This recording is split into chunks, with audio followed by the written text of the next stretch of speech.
Ternyata sakit di kepala Pak Rudi ini datang lagi, dan lagi-lagi di jam 12 malam. Rasa sakitnya itu berkali-kali lipat dari yang ia rasakan dulu, dimana matanya ini terasa akan keluar, kulit kepalanya ini serasa seperti dikuliti, dan hawa tubuhnya itu juga terasa sangat panas.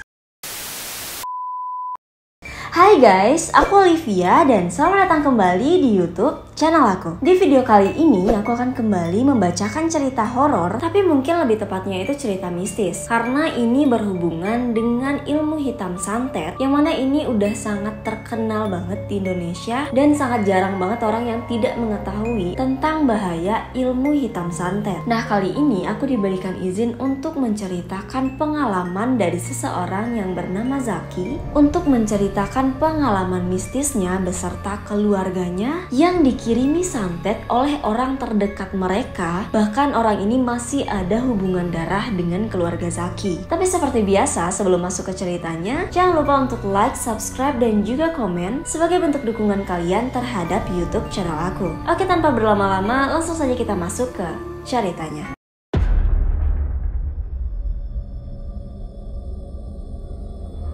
Nah, jadi keluarga Zaki ini terdiri atas 4 orang, yaitu ayahnya yang bernama Pak Rudi, ibunya bernama Ibu Ani, terus ada Zaki dan juga adik perempuannya yang bernama Vira. Keluarga Zaki merupakan salah satu keluarga kaya di kota Surabaya, dimana saat itu Pak Rudi ini menjalankan bisnis, yaitu bisnis properti. Singkat cerita, di tahun 2012, Pak Rudi ini mendapat kabar dari ibunya bahwa ayah Pak Rudi telah meninggal dunia. Nah, mendengar kabar buruk itu, Pak Rudi dan keluarganya pun langsung berangkat ke kampung halamannya yang ada di Banten. Nah, setelah 3 hari tinggal di kampung, ibu Pak Rudi ini pun mengajak untuk mengobrol, di mana inti dari percakapan mereka itu adalah menyuruh Pak Rudi untuk kembali tinggal di Banten, agar Pak Rudi ini bisa membantu ibunya untuk mengelola perkebunan karet yang mereka miliki. Selain karena ayahnya yang sudah meninggal dan juga ibunya yang sudah mulai sakit-sakitan sehingga akan kesulitan untuk menjaga perkebunan tersebut, Pak Rudi ini merupakan satu-satunya anak laki-laki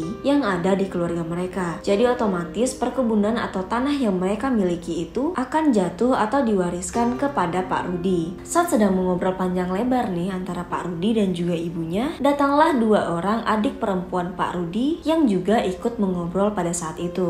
Nah, karena Pak Rudi yang sedikit keberatan untuk meninggalkan pekerjaannya yang ada di Surabaya, jadi adik bungsu Pak Rudi pun mengusulkan agar perkebunan itu dikelola olehnya, agar Pak Rudi tidak perlu meninggalkan pekerjaannya dan kembali ke kampung. Tapi ternyata ibu Pak Rudi ini tetap tidak setuju dan tetap bersikeras perkebunan itu untuk dirawat dan juga dikelola oleh Pak Rudi. Nah, singkat cerita, setelah perbincangan dan juga perdebatan panjang, akhirnya Pak Rudi pun setuju untuk mengelola tanah tersebut. Tapi karena proses pindah dari Surabaya ke Banten itu akan membutuhkan waktu berminggu-minggu, jadi Pak Rudi ini meminta agar perkebunan itu sementara waktu dikelola oleh adik-adiknya. Tapi lagi-lagi ibu Pak Rudi ini menolak perkebunan itu dijaga oleh anak-anak perempuannya, dan ia pun mengatakan sementara waktu perkebunan itu akan dijaga olehnya sembari menunggu Pak Rudi ini kembali ke kampung. Sebenarnya Pak Rudi ini sudah merasa ada sesuatu yang ditutupi oleh ibunya, tapi saat itu ia pun tidak menanyakan lebih lanjut dan pembicaraan malam itu berhenti sampai di situ. Keesokan paginya, Pak Rudi beserta keluarganya pun bersiap-siap untuk kembali ke Surabaya. Akhirnya pada bulan Juli 2012, mereka semua pun pindah ke Banten kecuali Zaki. Karena ia berkuliah di Surabaya, jadi ia memutuskan untuk tetap tinggal di sana. Sekalian di sana ia juga membantu untuk menjalankan bisnis properti bersama dengan salah seorang teman Pak Rudi. Nah, di Banten mereka ini tinggal di salah satu rumah yang memang sudah dipersiapkan oleh ibu Pak Rudi untuk mereka tinggali, di mana rumahnya itu bersebelahan dengan ibunya. Dulunya rumah itu diisi oleh adik bungsu Pak Rudi, tapi karena adik Pak Rudi ini harus ikut dengan suaminya pindah ke desa lain, jadi rumah itu pun dibiarkan kosong. Selama tinggal tinggal di sana tidak ada sesuatu yang aneh, semua berjalan dengan baik. Hasil perkebunannya pun juga meningkat dan Pak Rudi pun saat itu membangun sebuah toko sembako yang cukup besar di samping rumahnya. Tapi ternyata ketenangan keluarga Pak Rudi ini tidak berlangsung lama. Tepatnya 8 bulan setelah itu, bertepatan saat Zaki ini pulang ke kampung untuk liburan, Zaki yang sedang menonton di ruang keluarga yang ada di lantai 2, tiba-tiba ia melihat ada seekor kalajengking yang berwarna sangat hitam sedang berjalan di kakinya, dan ukuran dari kalajengking itu cukup besar. Sontak itu membuatnya berteriak sampai membangunkan kedua orang tuanya yang sedang tidur di lantai bawah. Tapi anehnya saat mereka ini mencoba untuk menangkap kalajengking itu pun bergerak semakin cepat ke arah balkon dan tiba-tiba menghilang, yang membuat mereka ini semakin kebingungan bagaimana mungkin kalajengking itu bisa naik ke lantai 2 rumah mereka. Beberapa hari setelah kejadian itu, tiba-tiba rumah mereka lagi-lagi kedatangan hewan berbisa. Tapi kali ini yang datang bukan seekor kalajengking, melainkan ular yang warnanya sangat hitam, kira-kira berukuran 50 cm. Dan hewan itu ditemukan di kamar Pak Rudi, tepatnya di atas tempat tidur mereka. Dan kali ini yang menemukan hewan itu adalah Bu Ani. Tapi lagi-lagi ketika mereka ini mencoba untuk menangkap ular tersebut, mereka kehilangan jejak saat ular itu mengarah ke arah pintu toilet. Nah, karena Pak Rudi yang memang asli orang Banten, jadi dia sangat mengetahui bahwa ketika ada hewan-hewan berbisa yang datang ke rumah dan menghilang secara misterius, bisa jadi itu adalah hewan kiriman yang bermaksud untuk mencelakai orang di rumah tersebut. Pak Rudi pun saat itu menyuruh keluarganya untuk lebih berhati-hati, dan kalau misalnya mereka lagi-lagi menemukan hewan berbisa, Pak Rudi akan mendatangi salah satu rumah temannya yang memang mengerti tentang hal-hal mistis. Selang 2 minggu berlalu setelah kejadian hewan berbisa yang masuk ke rumah mereka, untuk pertama kalinya setelah kepindahan Pak Rudi ini ke kampung, adik bungsu Pak Rudi yang bernama Siska dan juga suaminya mendatangi rumah Pak Rudi. Saat itu ia datang membawa banyak sekali makanan, dan karena ia tahu bahwa Ibu Ani sangat suka menanam dan juga memelihara bunga, jadi saat itu ia juga membawakan bunga Kamboja yang berwarna putih. Nah, setelah ngobrol panjang, Bu Ani pun menceritakan nih tentang rumah mereka yang didatangi oleh hewan berbisa, dan itu kejadiannya sudah 2 kali. Tapi untungnya saat itu tidak ada yang terluka. Lalu Bu Siska pun mengatakan kalau misalnya hewan itu lagi-lagi datang ke rumah mereka, langsung hubungi dia. Bisa saja itu adalah hewan kiriman, karena memang di kampung mereka itu sudah tidak aneh lagi kalau ada dukun yang mengirimkan hewan berbisa ke rumah seseorang dengan maksud buruk. Katanya ia akan siap untuk membantu dan membawa orang pintar kenalannya. Akhirnya setelah percakapan itu, sebelum asar Bu Siska dan juga suaminya pun memutuskan untuk pulang. Nah, malamnya nih, masih di hari yang sama, terjadi hal yang tidak pernah mereka duga. Tiba-tiba pada jam 12 malam, Pak Rudi ini berteriak-teriak dan mengeluhkan bahwa kepalanya sangat sakit. Seluruh orang di rumah pun mulai panik dan langsung membawa Pak Rudi ke rumah sakit terdekat. Tapi karena malam itu tidak ada dokter jaga, jadi Pak Rudi ini hanya diberikan infus dan juga obat penenang. Akhirnya sebelum subuh, sakit kepala yang dirasakan oleh Pak Rudi pun menghilang dan ia pun tertidur. Besoknya kira-kira jam 9 pagi, Pak Rudi pun langsung melakukan serangkaian pemeriksaan, mulai dari cek darah sampai juga ronsen, karena ditakutkan ada sesuatu di kepalanya. Tapi yang menganehkan adalah saat itu dokter tidak menemukan penyebab dari sakit kepala yang dirasakan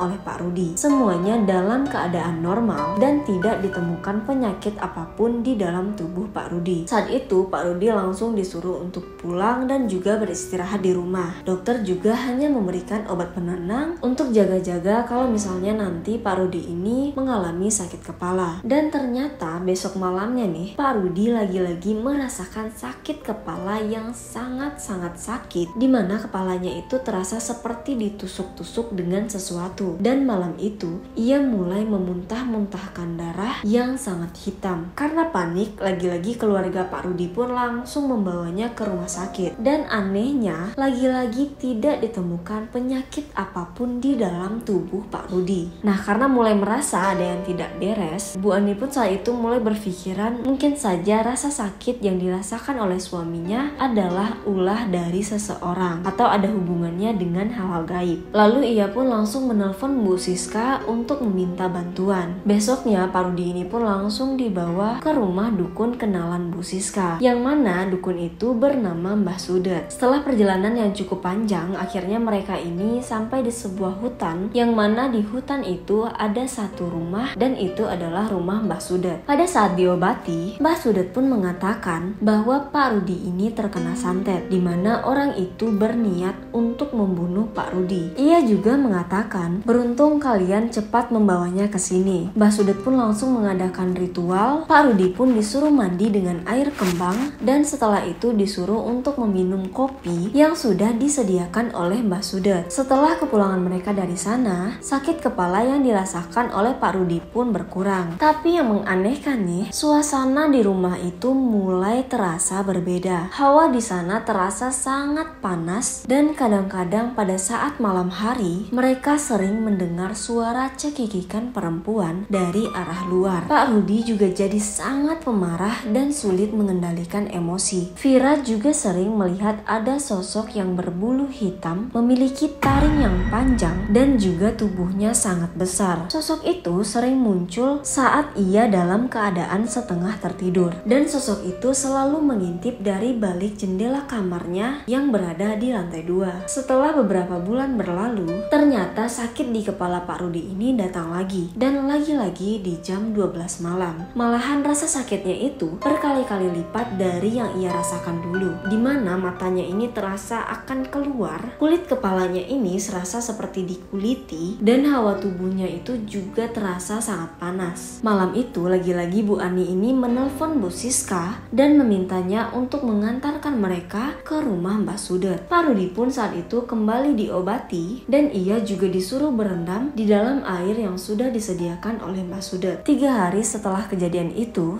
ternyata keadaan Pak Rudi semakin memburuk. Kulitnya mulai tumbuh bercak merah seperti terkena cacar. Pak Rudi saat itu juga mengeluhkan bahwa rasanya itu sangat gatal dan juga panas. Karena hal itu, mereka pun langsung membawa Pak Rudi ini ke rumah sakit untuk bisa mendapatkan pengobatan medis. Biaya yang keluar saat itu pun semakin lama semakin banyak, dan karena saat itu Zaki sudah selesai kuliah, jadi ia pun memutuskan untuk ke kampung dan ialah yang membantu untuk mengelola perkebunan agar ekonomi keluarga mereka tetap stabil.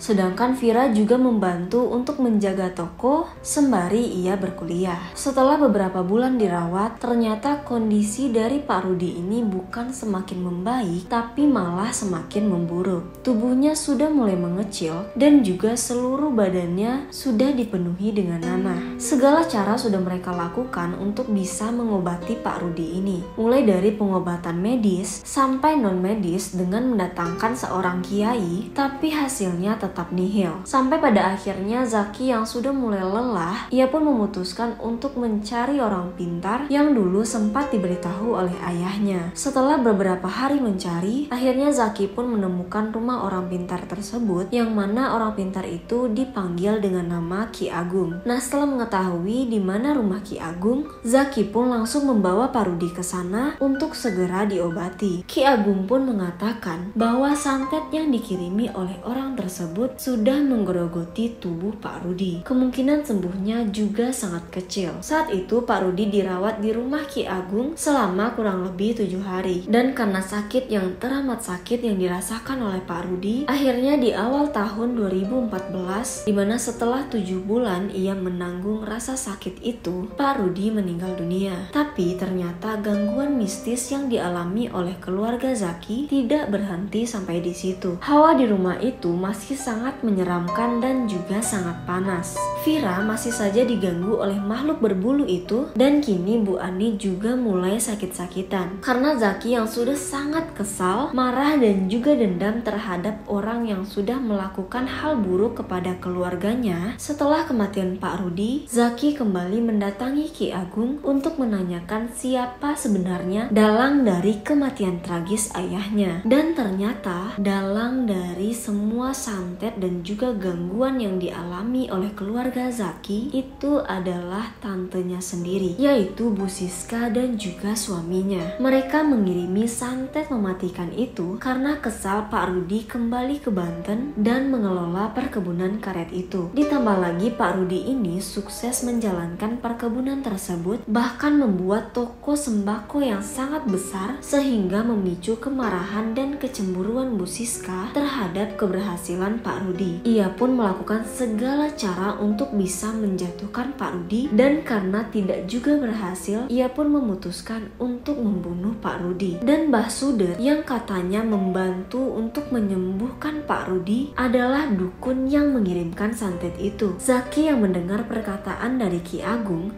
saat itu langsung mulai sangat marah dan juga kecewa karena bagaimana mungkin tante yang ia kenal sangat baik dan juga ramah dengan sangat tega bisa membunuh ayahnya yang merupakan kakak kandungnya sendiri. Hari itu Ki Agung juga menyuruh Zaki untuk segera membawa ibunya dan juga Vira untuk diobati karena target selanjutnya adalah mereka berdua. Saat itu Zaki pun bertanya kenapa ia tidak menjadi target dari santet yang dikirimkan oleh tantenya, dan Ki Agung pun mengatakan karena Zaki ini tidak ikut memakan makanan yang dibawa oleh tantenya saat itu, yang mana makanan itu sudah dijampi-jampi oleh Mbah Sudet, jadi sedikit sulit untuk menargetkan Zaki. Besoknya Zaki pun membawa ibu dan juga adiknya ke rumah Ki Agung dan mereka pun diobati. Saat itu adik dan ibunya pun muntah-muntah dan mengeluarkan darah hitam berkali-kali. Vira juga beberapa kali mengalami kerasukan hantu perempuan yang katanya hantu itu dikirim oleh Mbah Sudet, dan hantu itu ditugaskan untuk membisik-bisiki Vira agar ia mengakhiri hidupnya. Setelah 2 hari penyembuhan, akhirnya Vira dan juga ibunya pun sembuh dan aura positif dari mereka berdua pun mulai terlihat. Tapi karena rumah mereka ini masih terasa horor dan masih terdengar suara cekikikan dari suara kuntilanak, apalagi hawa di sana masih sangat panas, Ki Agung pun mendatangi rumah mereka untuk melakukan pembersihan. Saat itu Ki Agung ini menemukan pot bunga, yang mana pot bunga itu merupakan pemberian dari Bu Siska, di mana di dalam pot bunga itu ada kain kafan yang di dalamnya itu ada kertas yang berisi tulisan. Lalu tanah yang ada di dalam pot bunga itu merupakan tanah kuburan. Jadi benda-benda itulah yang menyebabkan banyaknya hal-hal gaib yang mendatangi rumah mereka. Dan sosok hitam berbulu yang sering dilihat oleh Vira ditanam di bawah pohon dekat dengan jendela kamar Vira. Sedangkan kuntilanak yang selalu mengganggu Vira berasal dari bunga kamboja putih itu. Setelah semua dibersihkan, akhirnya suasana di rumah itu pun kembali seperti semula saat mereka pertama kali datang ke rumah itu. Mereka sudah tidak lagi mengalami gangguan-gangguan mistis dan juga mendengar suara-suara aneh dari makhluk halus. Tapi karena sudah terlalu takut dan demi keamanan mereka semua, mereka pun meminta izin kepada nenek mereka, yaitu orang tua dari Pak Rudi, untuk kembali ke Surabaya. Neneknya pun memberikan izin. Saat itu nenek Zaki juga menceritakan bahwa kematian dari kakek mereka juga karena disantet oleh Bu Siska. Karena saat itu Bu Siska ini meminta agar tanah perkebunan itu diurus oleh suaminya, tapi kakek dan nenek tidak mengizinkannya. Jadi Bu Siska pun melakukan segala cara untuk bisa merebut tanah itu. Itulah sebabnya kenapa setelah kematian kakek, nenek Zaki meminta Pak Rudi untuk mengurus perkebunan itu. Tapi itu malah menjadi petaka dan kehancuran bagi keluarga Zaki. Nah, sejak saat itu mereka pun tidak pernah lagi kembali ke Banten ataupun bertemu dengan Bu Siska. Dan alhamdulillahnya sampai detik ini mereka tidak pernah lagi mengalami hal-hal mistis.